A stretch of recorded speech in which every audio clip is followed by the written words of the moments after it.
पेश है हिंदी जबान में अपडेट। अंतर्राष्ट्रीय मानव अधिकार संगठन कश्मीरी मानव अधिकार कारकुन खुर्रम परवेज की बिला शर्त तुरंत वापसी की मांग कर रहे हैं।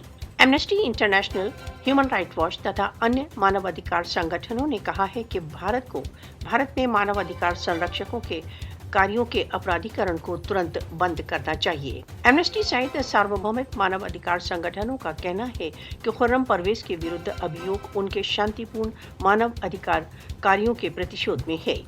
सार्वभौमिक मानव अधिकार संगठनों ने कहा है कि खुर्रम परवेज का डिटेंशन भारत द्वारा मानव अधिकार उल्लंघनों की एक देर से चली आ रही सूची का भाग है। खुर्रम परवेज को गत वर्ष 22 नवंबर को UAPA के अंतर्गत भारत की नेशनल इन्वेस्टिगेशन एजेंसी द्वारा गिरफ्तार किया गया। खुर्रम परवेज भारत द्वारा अवैध रूप से अधिकृत जम्मू कश्मीर में भारतीय सशस्त्र बलों द्वारा किए जा रहे मानव अधिकार उल्लंघनों को उजागर करने में सबसे आगे रहे हैं।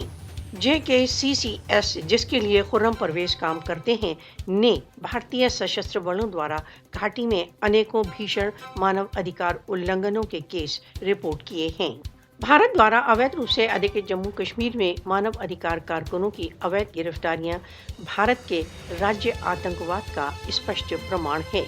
भारत द्वारा अवैध रूप से अधिकृत जम्मू कश्मीर में मानव अधिकार कारकुनों को टारगेट करना मोदी की पाशविक नीतियों का भाग है।